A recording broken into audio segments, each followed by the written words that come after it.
Today, I thought we'll start a series, long-awaited series, on Hinduism 101. So, just brief background.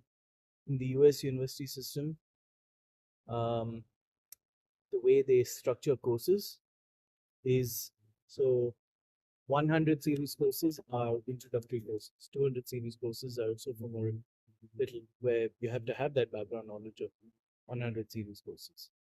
Like a 300, 400, 600 is graduate level. Oh, So see. 101 is like the first course Mhm. of the first year. Okay. So what I mean to say is, breaking it down, getting to the basics. Okay, we are starting at the beginning. At the beginning. So Okay. today I thought we'll do an introduction on Okay. how I thought, first of all,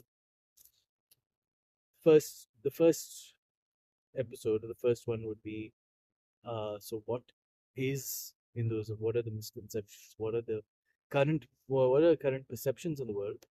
Um, what how we perceive it, and what the just setting the basic groundwork. So shall we get started? Hinduism, as we know it, is based on the Vedas. Veda means knowledge. Veda to know. So Vedas is knowledge. Knowledge means everything which we have to know is there in the Vedas.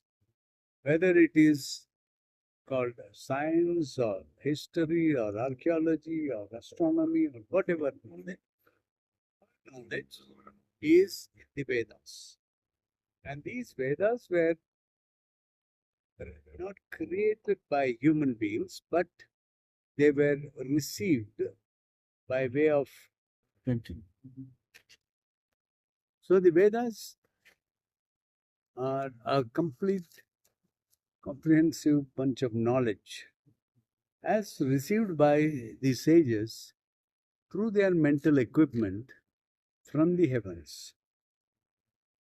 Through a fine tuning of the mental equipment to come in sync with the cosmic intelligence. So the entire Veda is received from the cosmic intelligence into the human intelligence. And this was received by the sages long, long, long ago. We do not have any count of the time at which this was received because this was so long ago. And at that time, there was nothing comparable or akin to what we have today to either record or to note or to measure either time or distance or anything. It was just mental communication and the knowledge was received. This knowledge was maintained through ages, eons, thousands of years by oral transmission because those were very ancient times when the science of recording and keeping records, etc., was not there. It simply did not exist. These sages or rishis, they are called, rishis, would go, spiritual gurus. They are rishis. They are not even gurus. They go because scientists they are scientists. They have So the instead of using observation and the five senses to identify reality of the world and the universe, they use the internal mechanism, because as within, so without. They use the mastery of the internal mechanism to really understand and delve into the truths of the universe. And this thing is not because they were actually scientists. They are impelled by something within their mind to seek. It impelled them to go seek.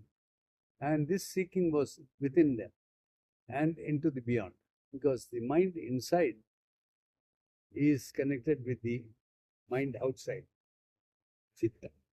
So they went inside their mind and tuned it, fine-tuned it, calibrated and raised the vibrations so as to get in tune with the vibrations of the cosmic mind And from there, they were able to download a knowledge. And from the Akasha. and that knowledge they were able to receive and record inside their and memory. And then they would recite it. These came in the form of Sanskrit slokas. So, Which- so let's break it down now. So fundamentally, when you think of Hinduism, you think of India firstly. Right? Yeah. Secondly, you think of Sanskrit, Yes. right? Yes. You think of it as something that's very old, ancient, persistent. Has been, it's a bridge Yeah. from civilizations that have gone with the modern world. There is nothing else in in the modern world that has transcended time and different civilization spaces. Yeah. In Then, a sense, yes. yes, the term Hinduism is a very modern term. The ism is a very Yeah, Western it's a Oriental, very limiting Western kind of Oriental terminology. or Occidental perspective Yeah. of the Orient, right? Where they call any of the spiritual practices of India as Hinduism, because everything had to fall within Yeah. the perceptions or Yeah. the limits that they Correct. had set. But then in reality, it's not an ism. It is the knowledge of the universe. Yeah. Right? It is the collective knowledge of the universe that has been preserved in the Vedas and in other spiritual texts. There are over 1,000 or more spiritual texts. Yes. When you say Vedas, Veda itself is a word which means knowledge. Yes. Veda, to know, Veda is knowledge.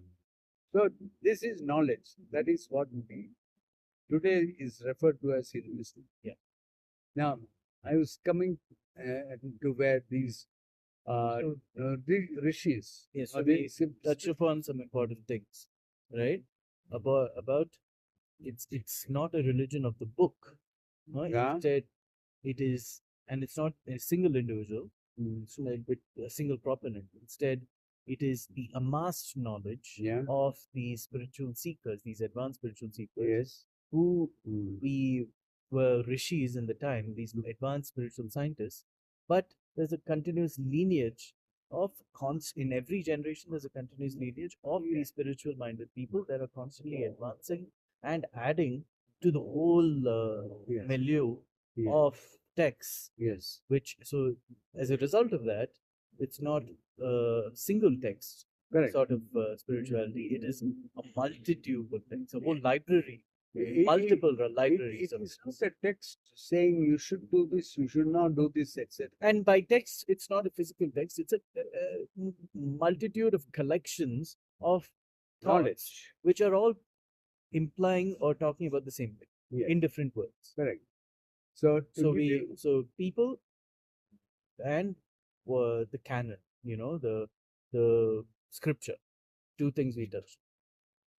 see, the problem with your approach is you are approaching it from the point of view of either a Christian or other, book No, scripture that's people. fine. I'm just looking at it from the We, perspective we, are, of the modern we world. have an entirely different The problem concept. is, right now with Hinduism 101, we are trying to break it down so that a person with no knowledge of this can find it accessible. If we keep Now- talking, if we keep Now you talking tell at me, this level, you tell me the answer to my question. yeah. Do you think that when there is, say, Harvard University research and so and or CER and research laboratory, something, they have knowledge. Do you think they should bring it into your kindergarten and basic knowledge to show to your children that this is what it is? Or do you think you should grow up in your knowledge to a level where you can understand that? No, I think both are Okay. essential, and that's So- what Hinduism does beautifully, where it in the form of allegory and in the form of stories, Correct. it's able to digest those extremely complicated concepts which the mind finds so difficult to even grasp into things that are um so not even conversational, just everyday, that is very easy for the mind to understand. So Hinduism, as it started, was with this. The man He has got an intense desire, something propelling him, willing him, making him go and seek. It's not as if he wants, okay, I'll go and seek that. No. It is from inside him, he is impelled to go and seek. And then he goes and seeks. So where does he go and seek? He seeks in the river bank. But there are so many people coming that wash clothes, take bath, and all that thing gets disturbed. So he goes to a different place where there is nobody, and again somebody comes, and etc. etc. So ultimately, they found that the mountain tops are the places where nobody comes and disturbs, except a stray animal or goat, which do not harm them at all because they are not harmful. So that's why they can go So, fully inward. so that is one thing.